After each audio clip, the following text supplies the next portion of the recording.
இந்த ராஜயோகம் அப்படின்னு சொல்றாங்களே அப்படின்னா என்ன?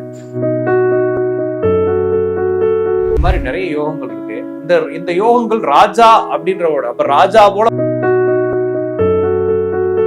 சரி, உங்க ஜாதகத்துல என்ன மாதிரி அமைப்பு இருந்தா ராஜயோகம்? இந்த ராஜயோகம் எத்தனை இருக்கு? ஒரு 5 யோகம் இருக்கலாம், அல்லது ஒரு 12 ராஜயோகம் இருக்கலாமா அப்படின்னு பார்த்தோம்னா, மொத்தம் குடும்பத்துல யாருமே ஒரு நிலையான வாழ்க்கை வாழ்ந்தது இல்லைன்னா உங்களுக்கும்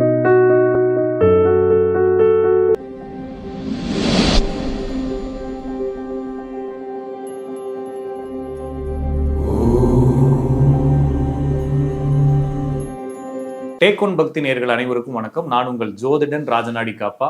மீண்டும் இந்த காணொலி வாயிலாக உங்களை சந்திப்பதில் மிகுந்த மகிழ்ச்சி. நண்பர்களே, நம்ம இந்த சேனல்ல ஜோசியம் பற்றிய தலைப்புகளை நிறைய சின்ன சின்ன தலைப்புகளை, தேவையான தலைப்புகளை, நிறைய பேருக்கு குழப்பமாக இருக்கக்கூடிய தலைப்புகளை, அல்லது வேறு ஒன்றாக நம்பப்படக்கூடிய தலைப்புகள், இது என்னவா இருக்கும் அப்படின்ற மக்களுடைய கேள்விகள் உள்ள தலைப்புகளை நம்ம எடுத்து பேசிட்டு வரோம். அதனுடைய தொடர்ச்சியாக இன்று நாம் பார்க்கக்கூடிய தலைப்பு இந்த ராஜயோகம் அப்படின்னு சொல்றாங்களே அப்படின்னா என்ன?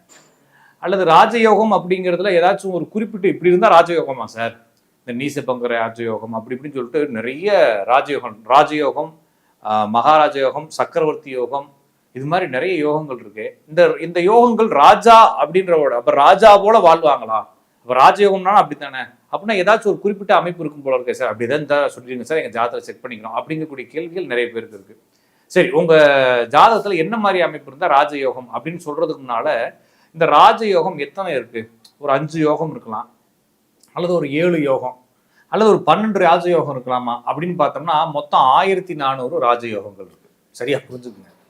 இது வந்து சூரியர்களையும் சந்திரர்களையும் வச்சு, இப்ப சூரியனுக்கும் சந்திரனுக்கும், சூரியனுக்கு 5ல் 1 இருந்தா, சூரியனுக்கு 7ல் இருந்தா, சூரியனுக்கு 1ல் இருந்தா, சூரியனுக்கு 3ல் இருந்தா, சூரியன் இங்க இருந்தா, சந்திரன் இங்க இருந்தான்னு சொல்லிட்டு மொத்தம் 1400 ராஜயோகங்கள் இருக்கு. அப்போ ஒரு ஜாதகத்துல மினிமம், சாதாரணமாக ஒரு ஜாதத்துல மினிமம் 5 ராஜயோகங்கள் இருந்து 6 ராஜயோகங்கள் இருக்குங்கிறாங்க. என்ன சார் புதுசா உருட்டுறீங்க அப்படின்னா, நீங்க வந்து பேசிக்கா அஸ்ட்ராலஜி அப்படிங்கிறதுக்குள்ள போனீங்கன்னா மொத்தம் 4800 யோகங்கள் இருக்கு. அந்த 4800 யோகங்கள்ல 1400 யோகங்கள் ராஜயோகம் அப்படிங்கக்கூடிய பெயர்ல குறிப்பிடப்பட்டிருக்கு. ராஜயோகம்னா என்னன்னா, ராஜா அப்படின்னா நீங்க உடனே ராஜா மாதிரி நம்ம இருப்போம், ஒரு நாட்டினுடைய அரசர் போல இருப்போம்.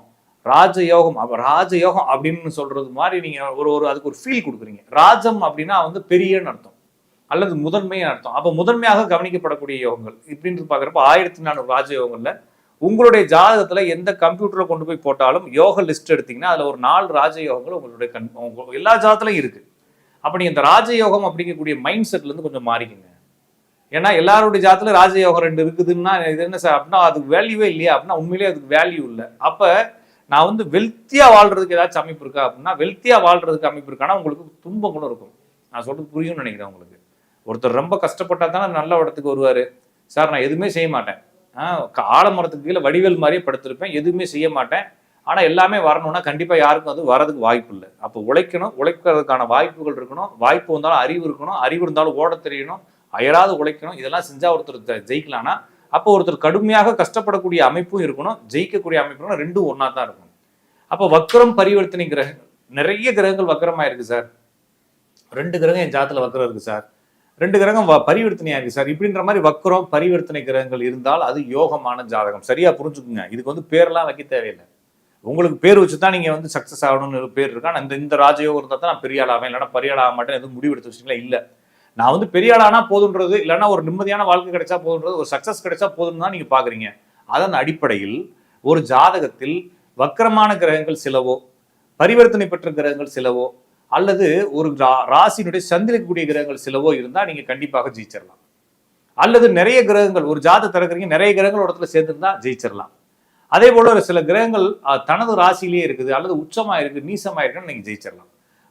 நீங்க பொதுவா பாக்குறப்ப ஒரு ஜாதகத்துல முக்கியத்துவம் பெறக்கூடிய கிரகங்கள் எவ்வளவு இருக்கோ அவ்வளவு வெற்றி உங்களுக்கு இருக்கு. அதே சமயத்துல அந்த கிரகத்தினுடைய காரகத்தின் வழியாக வெற்றிகள் கிடைத்தாலும் அந்த கிரகத்தினுடைய காரகத்தின் வழியாகவே உங்களுக்கு துன்பமும் வரும்ன்றதை மறந்துடக்கூடாது. அப்ப ரெடியா இருக்கணும், வெற்றியடைய ரெடியா இருக்கணும், நீங்க ஓட ரெடியா இருக்கணும்.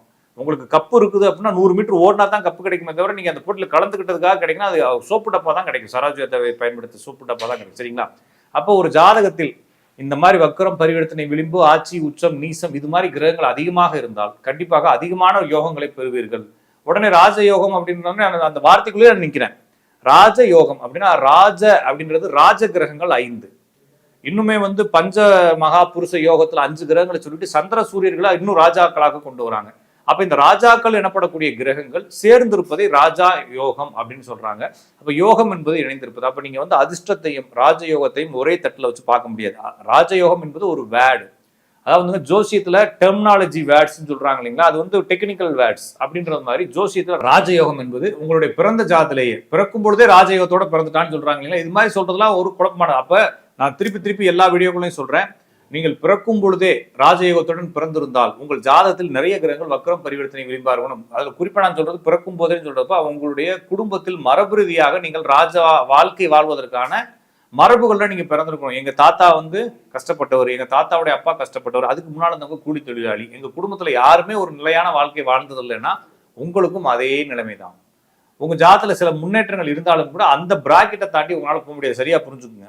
எனவே கண்டிப்பாக நிறைய பேர் இப்ப நம்ம ஊர்ல இருக்கவங்களாம் எல்லாரும் ஏதாச்சும் ஒரு பேக்ரவுண்ட்ல தான் இருந்திருப்போம். அந்த பேக்ரவுண்ட்ல இருக்கிறீங்க. உங்க ஜாதகத்திலையும் நிறைய கிரகங்கள் வக்ரம் பரிவர்த்தனை விளிம்புகள் இருக்கு, ஆட்சி உச்ச நீச்சங்கள் நிறைய கிரகங்கள் இருக்குன்னா கண்டிப்பாக நீங்கள் பிறக்கும் பொழுது ராஜயோகத்துடன் பிறந்தவர். ஆனா இந்த ராஜயோகங்கள் எப்ப செயல்படும் அப்படின்னா அதுக்கு கோச்சார கிரகங்கள், அதனுடைய கிரக நிலைகள், உங்களுடைய வயது, அதெல்லாம் கொஞ்சம் கால்குலேட் பண்ண வேண்டியிருக்கு. அப்ப பிறக்கும் பொழுதே இருந்தாலும் கூட இப்ப ஒரு அரசர் இருக்காரு, அவர் பிறக்கிறப்ப அரசராகவே பிறக்கிறது இல்லை. அவர் பிறக்கும்போது ராஜா குமாரனாக பிறக்கிறார், அப்ப இளவரசனாக மாறார், அப்புறம் தான் அரசவை ஏறார், பட்டாபிஷேகம் அப்புறம் தான் நடக்குது. அதுபோல உங்களுக்கும் இப்ப பட்டாபிஷேகங்கிறது ஒரு அரசவையில அரச பறவை இருக்கிறது. அப்போ வாழ்க்கையில எல்லாத்துக்கும் பட்டாபிஷேகம்ன்றது வந்து அவருக்கு வேலை கிடைக்கிறதா இருக்கலாம், சிலருக்கு வந்து ஒரு தொழில ஒரு பெரிய சக்சஸ் ஆகிறதா இருக்கலாம். அவர் சக்சஸ் ஆகக்கூடிய பீரியடை நம்ம பட்டாபிஷேகம்னு வார்த்தையோட பயன்படுத்தினா உங்களுக்கு பட்டாபிஷேகம் செய்யக்கூடிய காலங்கள் வரும் பொழுதுதான் நீங்க பெரிய ஆளாவீங்க. அது வரைக்கும் நீங்க உங்களுடைய போராட்டங்களை தொடர்ந்து கொண்டே இருக்க வேண்டும். எனவே உங்கள் ஜாதகத்தில் வக்ரமான கிரகம், பரிவர்த்தனையான கிரகம், விளிம்பில் உள்ள கிரகம், உச்ச கிரகம், நீச கிரகமும் பவர் தான். நிறைய பேர் என்ன சொல்லுவாங்கன்னா, சார் உங்களுக்கு ஜாதகத்துல 3 நீச கிரகங்கள் இருக்குது, நீங்க வீணா போயிருவீங்கன்னு சொன்னா நம்பாதீங்க. ஏன்னா நீச கிரகங்களும் உச்ச கிரகங்களுக்கு இணையானவை.